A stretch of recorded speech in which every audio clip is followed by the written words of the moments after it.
And in chapter 6 and in verse 6, so he says, I am Yahweh. So step one, we have to recognize who we're dealing with.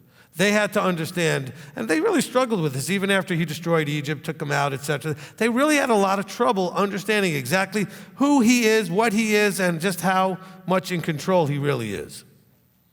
Because remember, you coming to this in a Judeo-Christian world, that's really the major beliefs around the world, that and the Islamic stuff. So, and even the Islamic stuff is connected to a lot of these things back to Abraham. You come into a world where that's your dominant deal. Well, that wasn't the dominant deal here in Egypt. They didn't understand Elohim or gods that way. They didn't understand that there could be one that's in charge. They only knew these rocks and wood and all these other things that they carved into, something to be worshipped and something to believe had power. So they had to learn. And some of you, I think, are still struggling to learn just who it is has called you out of the world. Just who it is that you don't know who you're dealing with, type of thing, Okay? I think sometimes you don't. And you don't know what he means, what he says. Sometimes you don't understand that he does mean what he says. Sometimes you don't understand what he means, and sometimes you just don't understand that he actually means it. And then you ask questions trying to find these little side workarounds around what he said because you don't understand who you're dealing with. He says, I am Yahweh, I change not. Okay, I don't change. Don't ask me to change. Look what happened to Moshe. Moshe said, he was enraged for me for your sake in Deuteronomy. Right? He says, because I was asking to go into the land after he told me no. And Yahweh said, we're not going to talk about this ever again. He said, enough of this.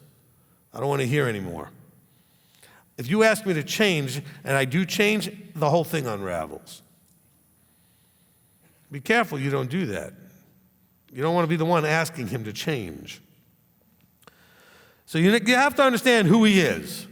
Remember, this is at the first. He's going to return and do this. He said, I'm going to build them as at the first. So at the first, he had to help them to understand who he is. Remember, they were slaves. They had been in Egypt. They were under bondage. They had no sense that there was any other power but Pharaoh. They just didn't have any reality of that. Neither did you at times in your life to realize that there really is a creator being, that Yahweh really does exist and he really is in charge. That was a revelation for a lot of you, if not all of us. And even though we may have thought we knew him, we maybe didn't know him this way. So we really didn't know him. This goes back to what we read in Matthew. He says, Lord, Lord. And he goes, I didn't know you. I don't know you. You did all these things in your name. Well, you thought you knew me, but you didn't, because if you knew me, you would have, done things differently. 1 John, he says, those who say they know him and don't keep the commandments are lying. Okay, they're lying. If you know him, then you would guard his commands. Oh, but I know him. Maybe you know about him. Knowing is a relational idea. I don't want to hurt anybody's feelings, and I'm certainly not attacking all the Christians out there that claim they know him and aren't guarding his commands. They just don't know him, so they don't know that they don't know him. Because they think they're doing everything just fine. But they don't know him. If you love me, guard my commands. Those who say they know me and don't guard my commands don't know me. They're lying. So we have to know him. I am Yahweh. So what does knowing somebody have, and we're going to talk about this a little bit in one of the classes this week when we go back into the personality style thing.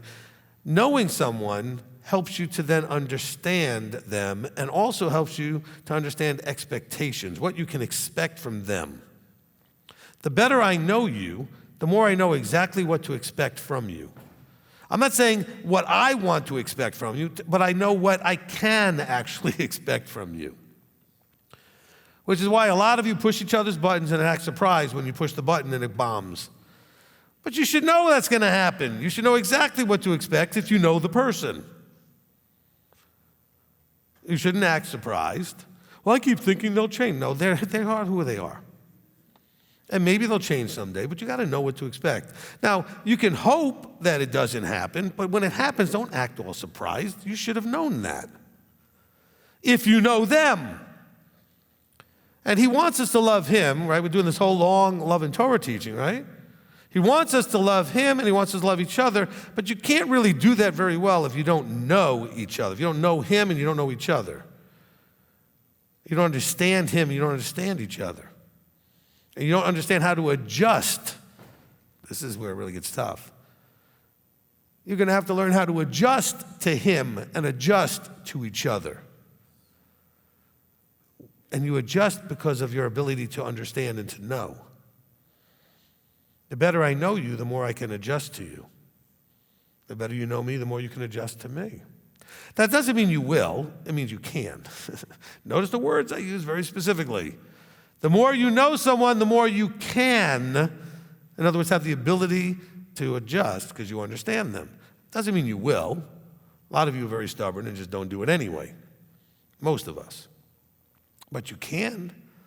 You can't do it, though, if you don't know the other person. So he starts off with, I am Yahweh. You need to know who I am, what I'm all about, and the relationship I expect with you, not the one you expect with me. And I've said this to you guys over and over again. Your relationship with him is not based on anything that's going on in your head. He is the one who will tell you whether you have a relationship with him or not. He's the one that will define the nature of that relationship. Oh, we're so close. You might think so. Those guys who went up to Yeshua said, Lord, Lord, thought they were real close. And I'm telling you, you don't think of it this way, but could you imagine the face and the feelings and emotions in those people when they went up to him, Lord, Lord, we did all this stuff in your name. And he goes, depart from me. Depart from you? We've been doing all this stuff in your name. He says, nope. That's what you thought was going on. That's not what was going on, though. I don't have that relationship with you because you were working lawlessness. You weren't keeping Torah. That's our covenant. Our relationship is defined by these protocols and processes of relationship. They're expectations. You get married, there's expectations between a husband and wife. You have children, you set expectations between you and your children. They can expect this from me as their father, I expect from this from them as their child, as the son or the daughter, right? Yahweh says, I've set those expectations in Exodus 19. You are either going to listen and obey everything comes out of my mouth, or you're not. If you do, you can expect all of this from me. If you don't, you can expect this other stuff from me. He says, I am Yahweh.